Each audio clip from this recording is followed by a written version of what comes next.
our purpose is to provide a platform and a home base for Australians, Australian businesses, Australian expats, and people interested in business with Australia in the UAE. In 2023, bilateral trade reached $9.9 billion.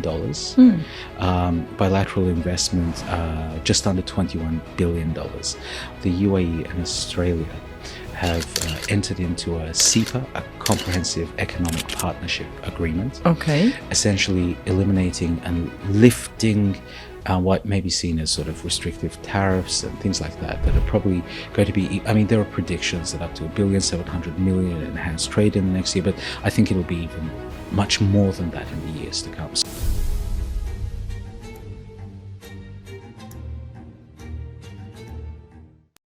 Good day, my name is Aliona Zaleskaya and welcome to EurAsia Gulf podcast series Networking Powerhouses. And today my guest is the board member of Australian Business Council, Omid Honari. Omid, such a pleasure to see you today. Thank you so much for joining. It's my pleasure. Thank you for the invitation. And to begin with, of course, our audience would like to know, who is Omid Honari? A very difficult question, probably because there is no compelling answer. So I am the general manager for EMEA, Eurasia, Middle East, Pakistan, and Africa, of the world's premier international education organization by the name of Navitas. I've been based here in Dubai for a decade and a half now. So our organization is a diversified international education group that was founded in Perth, Western Australia, 30 years ago. Oh, wow. We're celebrating our 30th anniversary this year, very, very proudly so, servicing students and affording international students particularly the opportunity to study anywhere in the world and to gain knowledge and experience and enhance their communities and their families and enrich their nations. So additionally, I've, for the past 2 years in my what is my first term, been very honored to have been elected to the board of the Australian Business Council here in Dubai. Amazing, because that's the major topic what we want to discuss today. Even though before, I would like to thank you for always continuous support at EurAsia Gulf events, and we're happy to bring new collaborations in the new year. But coming back to the history of the Australian Business Council, how it's been formatted, how it's been changed within these years of the establishment. So tell us a little bit more about that. Yeah, well, interesting. Two things. First of all, thank you for the engagement with EurAsia. I've just in the past, couple of weeks alone been at, several of your events, networking events. They're always very engaging, great mix of people between business people, private sector, public sector, diplomats, government representatives. In my field of professional endeavor, the basis for all progress that we make from an outward-facing perspective is based on meaningful networking opportunities. So it's been really, really enjoyable for me. Great events. So, Thank you. Hats off to you and the team and your board. So with the Australian Business Council, very interestingly, so as an Australian being based in the UAE for the past decade and a half, working for an Australian company, quite early on, we decided to, now this is giving my history a little bit of engagement, join the Australian Business Council in Dubai as members, as corporate members. And what that did is give the Australians and non-Australians on my staff the opportunity to engage in an Australian business organization. We did it out of interest to begin with. Okay. Are you going to hold a networking event that might be of interest to us? Are you going to introduce us to other Aussies? Are you going to introduce us to non-Australians with an interest in all things Australian? So we were exploring, and when we took out the corporate membership, we got of course more and more engaged in various events and networking opportunities and promotional opportunities, and found it really interesting. So a couple of years ago when, well, almost exactly 2 years ago when the elections for the new board happened, I thought, and I spoke to my colleagues and I said, guys, we're, so engaged. Should we stand for election? And the last 2 years on the board has been, incredible and rewarding and rewarding for me. I should only hope humbly that I've been able to give back to the community in some small way. But the council itself, and I think it requires, from my perspective, a little bit of explanation. The the Australian Business Council in Dubai is not just the largest, but the oldest established Aussie business group in the region. Okay, that's fascinating. How many years? 30 years also. It seems to be a magic number, yeah. 30 years of establishment, which, is quite incredible. 30 years of continuous service to the community. So we celebrate this fact. It's reflected in our, logo this year and so forth. Australians in the GCC region, in the UAE and in Dubai, it's been a very interesting engagement. Now, I've been around for half of that 15 years and seen it up close and personal. But why is it interesting?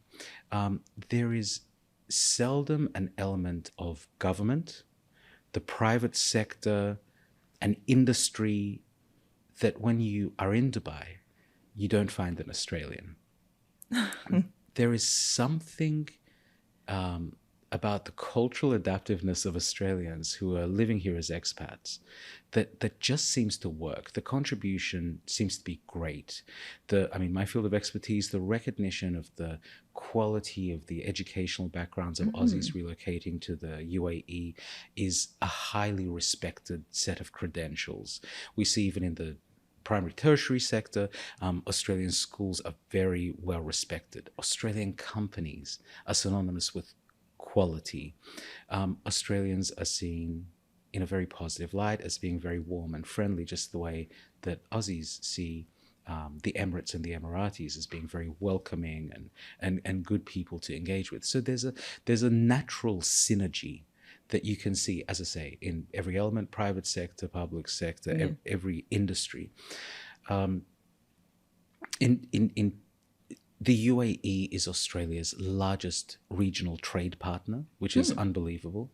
You have two countries with beautiful, ancient, rich histories and yet modern histories of hinged on, innovation and progress. So although there's a world of difference between the two, and that's the beauty of it, there's also a lot of sort of sociocultural and economic overlaps in the outlooks of the two nations. So there's something that works from a people-to-people perspective, business-to-business perspective, government-to-government perspective, and it's a wonderful synergy. So the Aussies in Dubai, the Aussies in the UAE are a vibrant community, an active community, and an increasingly growing and well-respected community, increasingly so.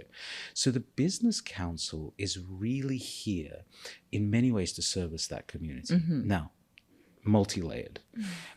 Throughout every year, we have a very full, dynamic, vibrant, and varied group of events and activities. These range from social activities. You could show up to a family day and see, Australian expats of varying level of someone who's just moved, someone who's been here for a generation, people socializing, enjoying sort of a traditional Australian barbecue, food and drink, etc. To the other end of the spectrum, very heavily focused business events. The business events we lead on, for example, the inter-council event, annual events that bring together various business councils from various countries, very heavily oversubscribed, packed forms of engagement. Look, Dubai and the UAE is a place where business happens, business is encouraged, and people are here to engage. So an event like that bringing together young and well-established business council is absolutely fantastic. For me, the newer councils and engagement with the newer councils is really very exciting. If I could name some of our friends, last year at the Intercouncil event, I met representatives from the Serbian Business Council who were just integrated at the time, and we were 29 years old at the time, and so exciting to see this new, young, dynamic business council form and talk to us, and we were sharing best practice together and outlooks and visions. Very exciting stuff. We have similar. Whether we see it or not at the outset, the business councils have similar positive, forward-thinking modes of engagement and philosophies at the end of the day. Just a couple of weeks ago, I met the chair and vice chair, a couple of representatives from the Vietnamese Business Council who were just saying, we've just formed, we've just established, can we talk to the Australian Business Council and share best practices? I said it would be absolutely our pleasure. Again, we're here to do the same things, promote communities and business. So I'll just go back to the original central point of your question. We have a strong membership of around 500. Now that includes individuals, large corporations, etc.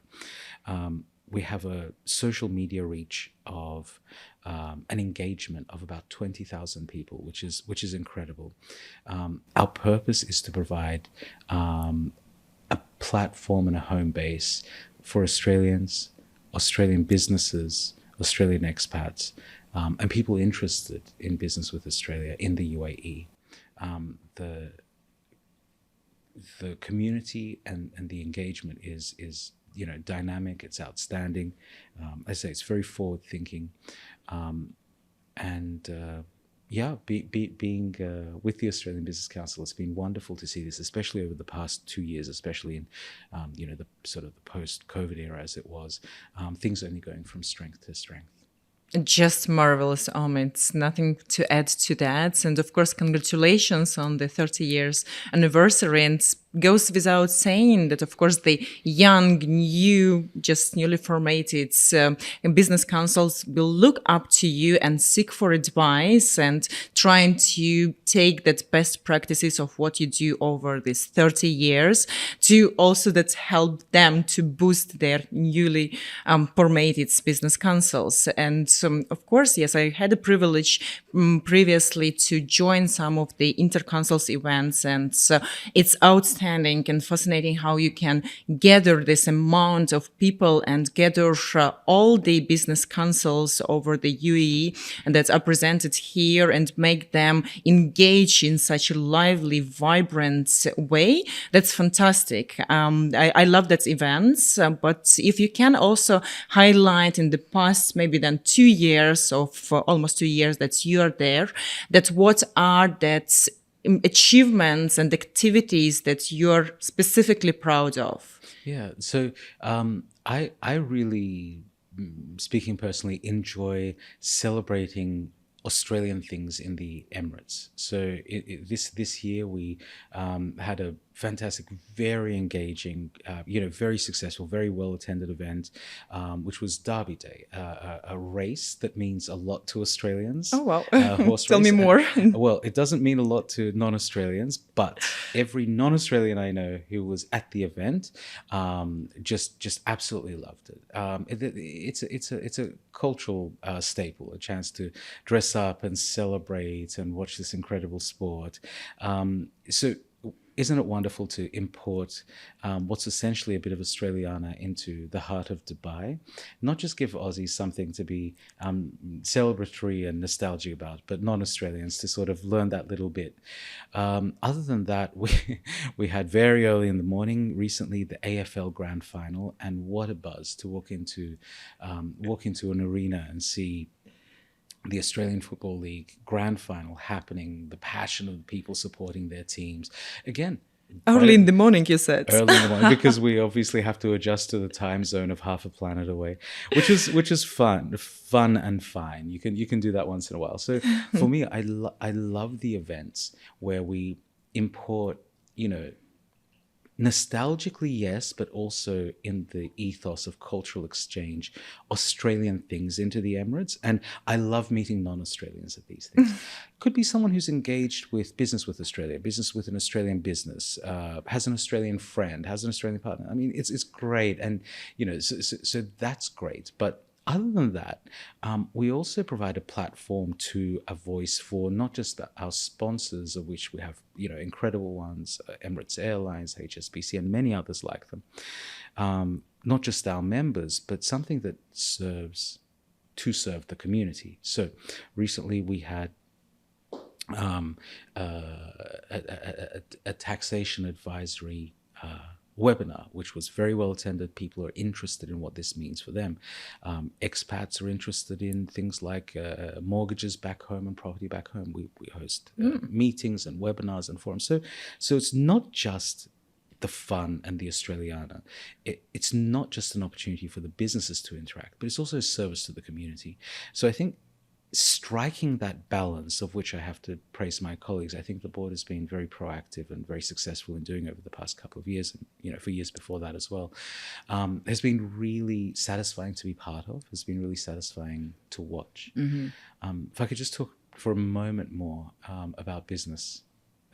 Absolutely. So in our company, in Navitas, my company, the company that I'm with, we have serviced, thousands of students who originate from the Emirates, either Emiratis or expats living here, who study in Australia, either the Emiratis who are sponsored by their home government, or expats who, finance their own studies, etc. It's so wonderful to have seen this emerge and evolve over the past years with increasing interest. Again, because it's my industry, I take specific pride in it, but the recognition of Australian education as being amongst the best in the world, excellent quality, provided alongside great lifestyle, great opportunities, like seeing that reputations don't build inorganically. There's a reason the reputations build. We can walk into a government department in Abu Dhabi, for instance, who sponsors students to study in Australia, and they will speak highly of Australian education. Now, that's a source of pride. And I'm sure my other colleagues on the board who are from different fields, from hospitality, travel, tourism, they'll say similar things, which is so wonderful to hear as an Australian. And beautifully, that it's not just in the UAE, the Australian education specifically well known all over the world for years and years. Yeah. Absolutely. And so to have that is a real positive. Now, I did mention that the UAE is Australia's largest trade partner, cutting across industries. In 2023, bilateral trade reached $9.9 billion. Bilateral investment, just under $21 billion. What's been another cause to celebrate is this year, the UAE Ministry of State and I'll backtrack. What's another cause to celebrate is that the UAE and Australia have entered into a CEPA, a Comprehensive Economic Partnership Agreement. Okay. Essentially eliminating and lifting what may be seen as sort of restrictive tariffs and things like that, 99% of which are now eliminated. By the time of implementation in Q2 2025 will be eliminated. So not just is there a great culture of Aussie business in the UAE and UAE business with Australia, a great community and a very dynamic business council that services that community. But there's now a widespread government-to-government platform that allows Australian and UAE businesses to partner together to take whatever field of enterprise they wish to new heights that are probably going to be. I mean, there are predictions that up to $1.7 billion enhanced trade in the next year, but I think it'll be even much more than that in the years to come. So the CEPA, the Comprehensive Economic Trade Agreement, which I know both governments have worked very diligently on signing, is signed, which just elevates the friendship and the relationship between our two nations to God willing, inshallah, soaring heights. Yes, that's great news. Absolutely. And so, of course, you mentioned a few big names in terms of Australian businesses. But if we talk about startups and small businesses, what do you see that Australian Business Council do to support them and help them to grow? Well, we have a very positive ongoing relationship with Dubai economy and tourism. We exist under the leadership and auspices of the Dubai Chamber. We have links not just to Australian diplomatic circles here, but other elements of government and business here. So we're here to help. We're as a business council under the Dubai Chamber, we're non-profit, so we're not here to compete. Yeah. We're here to facilitate. So a new entrant to the market, call upon us. Jump on our website. Come to one of our events. Talk to our board members. We'll always point you in the right direction. I mean, something about Australians, for those who there's not many, but for those who haven't dealt with Australians, whether business or personal, is people are very approachable, friendly, and here to help. You win, everyone wins type of attitude. So yes, startups, new market entrants, people coming to the region for the first time, people coming to the GCC for the first time, to the UAE, to Dubai for the first time. We're here to help. And we have had many people reach out to us and say, hey, we're bringing through a delegation, we're looking to set up, we're looking to, we're always here to help each other and to promote that genuine sense of community that must underline successful business endeavor. Thank you so much. Fantastic achievements, fantastic conversation with you. And I wish to go for much longer. But considering that's the end of the conversation and the end of 2024, from behalf of the Australian Business Council and from you personally, Omid Honari, what would you like to wish for small and big businesses, for individuals in the upcoming year? Yeah, great. So I love seeing businesses flourish here in Dubai. It's been a place I've called home for a long time, and there's again a real sense of community. The more the businesses flourish, do well in multiple sectors, the better it is for all of us. I love seeing new Aussie brands enter the market. I think that's terrific. It's really nice to see, of which there's an increasing number. I love meeting with and visiting with Australians who have just relocated and are experiencing the city and the community and work life here for the first time. So again, as I say, reach out to us at the Australian Business Council. Would be always happy to have a conversation with anyone. We're here to support you. I would also like to see in 2025 a lot of interaction with other groups, platforms, and business councils, because, as I say, at the end of the day, we have many shared objectives. So here's to a great 2025 for all. Thank you so much, Omid. Beautifully said, and wish you as well a happy, healthy, and wonderful next year. Merry Christmas and Happy New Year. Thank you, and to you.